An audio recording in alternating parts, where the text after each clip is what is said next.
Wouldn't it be nice if we could create outside results without taking any risks? Think about it this way. If we look at the potential value of something and think through the risk that it entails, there's very often a correlation between these things. So if you think through, for example, our pension funds. So if you want to really grow your pension funds, you have some options. A safe investment would be putting all of the money in bonds. Not a lot of risks.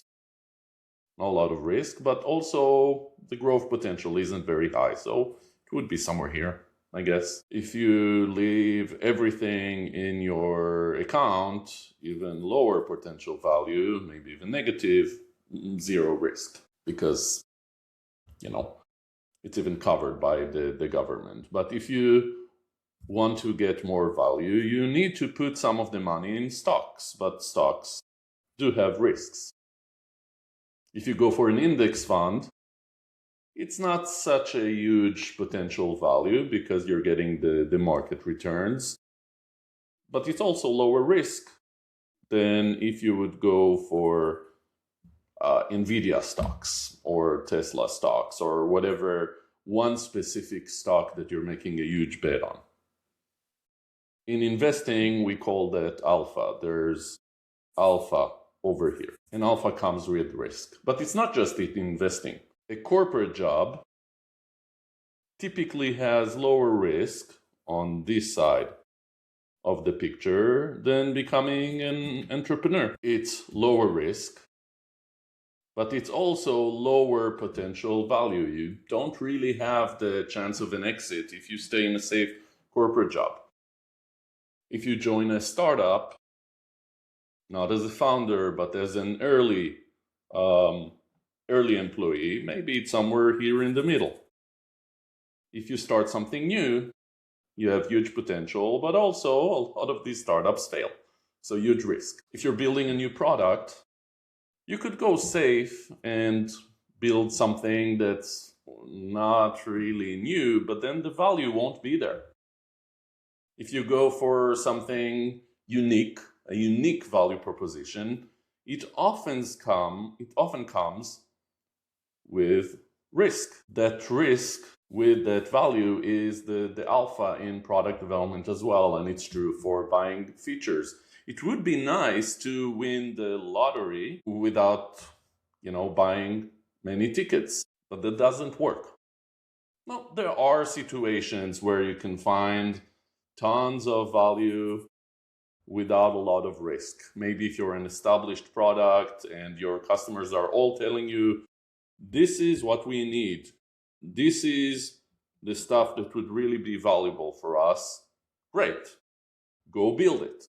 Don't spend too much time trying to think through it. For sure, don't go into this space. Don't go do something that doesn't have a lot of potential value but carries a lot of risk. So avoid this. But also be careful of being risk averse and putting all of your choices over here. Because while there wouldn't be much risk, there would also be, fewer returns. A lot of organizations are actually getting stuck in here, whether it's in their product development as well as how they run their business. Because the incentives, the way the organization runs, it's becoming politically dangerous to run something that has a lot of potential value because of the risk that it entails. So what could we do?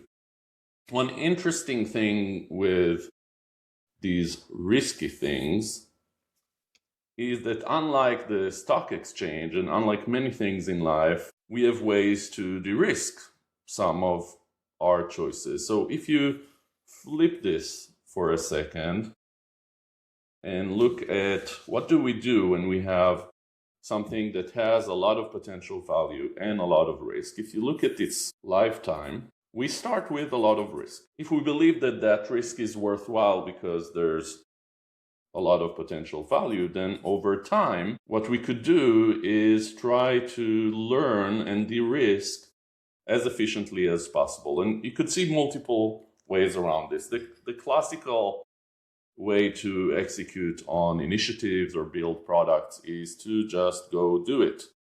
Do it, and eventually you'll learn whether it was risky or not, whether it was worthwhile doing. The smarter way to do it would be to de-risk along the way. How do you hedge? How do you de-risk along the way? You learn on the risk. So it could look something like this over time, or ideally you find a way to do something like this. How do you do this? You look at what was the risk in that new idea. What were the risks in this business initiative or in this product? And you try to close feedback loops on these risks as quickly as possible. So essentially what you're doing is, you can think of it this way. Let's say, for example, you had an idea for a new razor, a new grooming razor for men, and ignore my bad, sketching abilities. But in this new razor, there's this new thing, a couple of new things. Let's say one is that it has a magnetic base, so that we could actually put this on our bathroom counter. And the other thing is, beyond just shaving, this actually has some benefit. But there's a question about that benefit. Is it valuable? Is it beneficial? The questions that we have around it is, will the consumers notice it? Will they like it? Will it be delightful? Will they pay for it? All of these are good questions. So once we recognize these questions, we can go back to this and build a plan that will learn on these questions as quickly as possible. So instead of spending too much time building the thing, trying to market it, figuring out the packaging, all of these questions, we very quickly want to learn on, first of all, notice, let's say, and then pay. Now, of course, we cannot do this immediately at the same time. So what we actually do is we build a plan that over time takes a step, the minimum step that will answer this question. So maybe we create a prototype and give it to some consumers and ask them, have you noticed anything different between two versions? One that looked like this without the orange and this one. Any difference? If nobody notices anything, then, we realize that this was a real risk. Instead of proceeding in the same direction, we'll need to go back to the drawing board, literally, or our CAD/CAM software, and design something that is more noticeable. So maybe instead of doing something that's only slightly textured, maybe we add a bit more texture to the thing. And at that point, maybe we do another run, and consumers do notice. But then we ask the question, do you like this? The hope is to get, 5 out of 10 consumers to like the feeling, the sensation, when they use this over their face. But again, maybe the result is, now that we notice it, we don't really like it. So maybe we need to change the direction. So for each one of these decisions, for each one of these assumptions that we're making, we often call those leap of faith assumptions. There are two options of what might happen. One option is that we de-risk. We made the right choice. People do like it, and at this point we reduce some risk.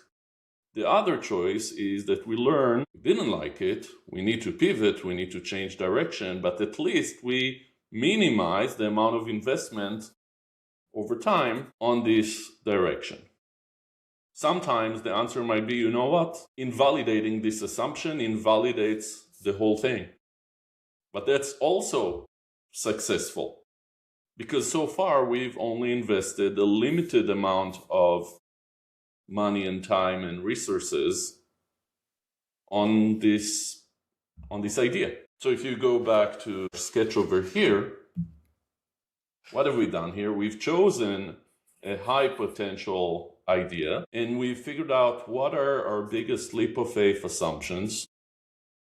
We've built a backlog, a set of ideas, and we've worked through them one by one. Every time something didn't work, we had to add some work to do this, and we've navigated the path towards delivering this value while minimizing the risk. So essentially what we've done here is we've managed to keep the potential value here, but pulling this initiative back here. And if you're looking at why are we investing in things like Agile, we're doing it to execute in a risk-driven way. Essentially, Agile is risk-driven development. Whether we're talking about new product development, new features, strategic business initiatives, company operating models, career, in all of these fields, there's potential alpha that comes with risk. Agile is essentially a way to potentially get the alpha while minimizing the risk. You cannot eliminate it, but you're surfing that risk. You're efficiently tackling the risk. So what's the alpha you're tackling with agility?